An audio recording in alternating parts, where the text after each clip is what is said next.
All right, guys, this is going to be a long one, I think. I encountered the idea. It wasn't a new idea for me, but I thought for the first time that it might apply to me yesterday. And it was the idea of the pick me girl. And I have been struggling recently so I really have wanted to do this transition into sustainability and sustainability consulting for a really long time. And my graduate work, as long as 20 years ago, was not on the technical aspects of engineering. It was on professionalism in the engineering profession, how engineers came to think of themselves as practitioners, the conception of the public good. I did an analysis of the accreditation requirements. So it really delved into how engineers are in the world.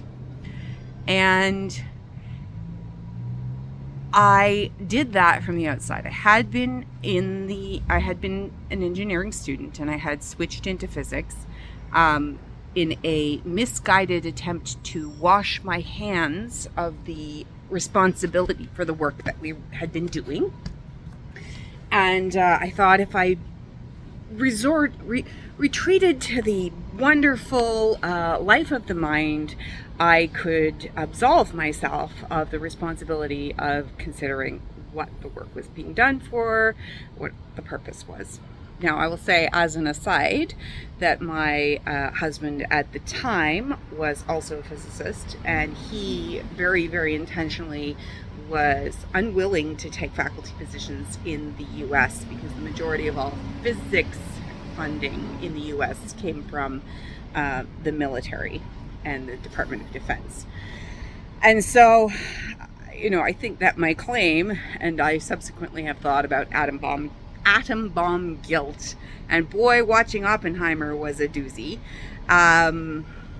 because there's an aspect of being conscious of the fact that you're working in the discipline, you're a lineage holder in the discipline that was responsible for splitting the atom. And I wasn't in biomedical or something. I was doing nuclear. I have opened the gate into the core of a nuclear reactor for legitimate reasons. So when I talk about my technical skills, they're hard. I've done math. I've done computers. I've done nuclear physics. I've done particle physics. I've taught engineers.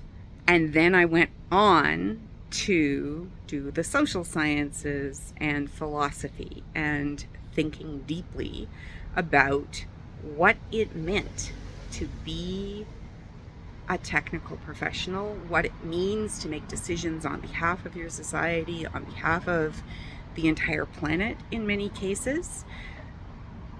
And then I found myself, I had to step outside to be able to do that really deep work of not just adopting, of learning an entirely new set of professional skills.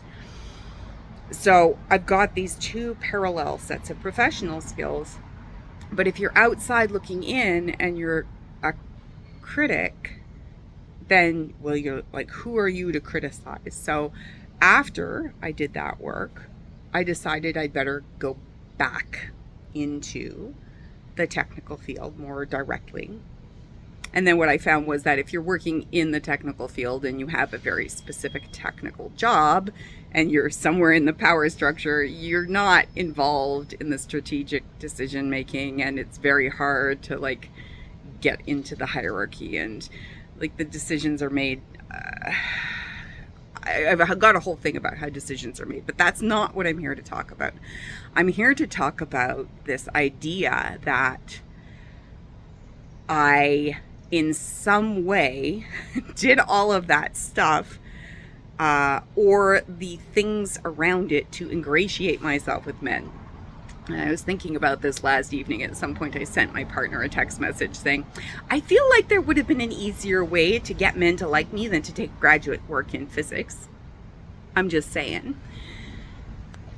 But I've been ruminating, because I do that, and contemplating and thinking, like, I have spent a lot of my life trying to prove to the gatekeepers in these professions that I belong there, that I understand it well enough, that I am deeply enough committed to it, that I have the right to criticize it, that I'm not just an also-ran who failed, but I'm somebody who was succeeding and very, very much was capable of saying, oh, we have enormous amounts of power here. It matters how we think about it.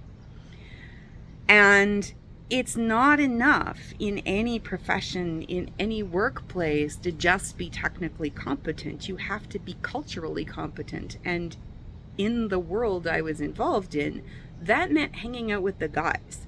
That meant drinking beer. That meant listening to the right music. A lot, like pretending I liked the sports teams. I didn't actually have to pretend I liked the sports teams. They would just assume that I didn't. And then I don't happen to like sports. I like solitary sports. I like doing sports. I like hiking. I like camping. But it's so hard as a woman, as a girl, as a woman that is, and the girl that was, it's impossible to walk that path.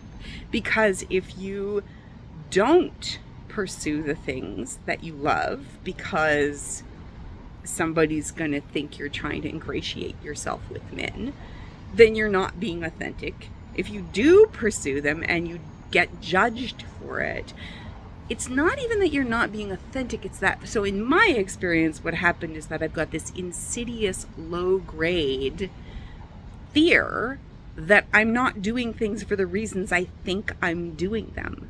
And I go back and I think of myself in high school, and I was like, man, no, I loved the things that other girls loved. I loved clothes, loved makeup, had a subscription to 17 magazine, read it every single month.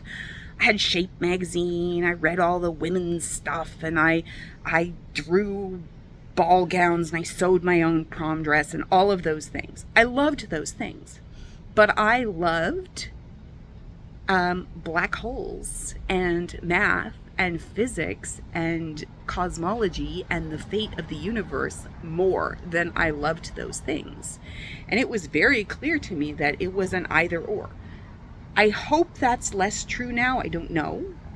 I have kids who are in that age range, and I think they're doing a better job of navigating this, but it's maybe that there's just more or fewer options. I don't know. But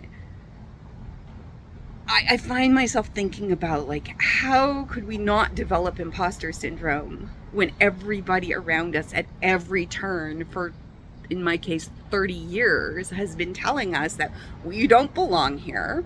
You haven't proven yourself, no matter how many times. There was a point I said, how many math courses do I have to take before men are going to believe that I'm capable of rational thought? And then I just encountered this, like, oh man, was I a pick-me girl? Was I just doing this to get boys to like me? And I really did, like, have this moment of doubt yesterday when I didn't develop my whole personality and identity for men's approval, did I? And then I realized that aspects of it, I had to get their approval, or I wasn't going to be allowed to play the game I wanted to play. That's it. Like, the places I wanted to go were boys' places. The jobs I wanted to do were men's jobs. Every job I ever had as a young woman, I was the first woman who had ever been in that workplace. So I had to prove that I belonged there, and that meant leaving behind a whole lot of that femininity. And so I think we're really, really unfair to girls.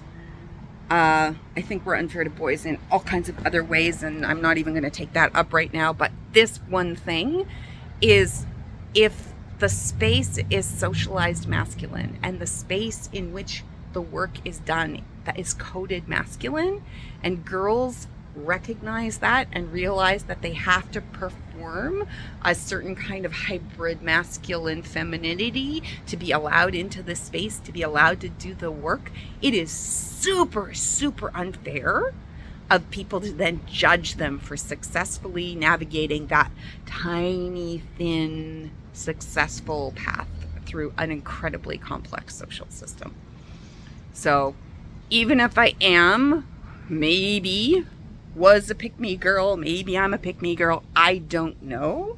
But I'm like, you know what? I had to learn to be a boy and a girl at the same time in different places. I had to do this like code switching thing all the time to be allowed to be anywhere. And if that means that some of the time I come across as inauthentic, that's just learning to play the game. And you know, I'm being as authentic as I can be. I actually like beer.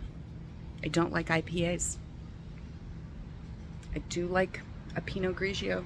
Don't like Chardonnay. I have preferences, and I actually have had to work very hard to figure out what the preferences were in absence of other people telling me what my preferences meant. So perhaps we could stop telling people what their preferences mean and give them more. I said this a few days ago. Let's give ourselves more grace.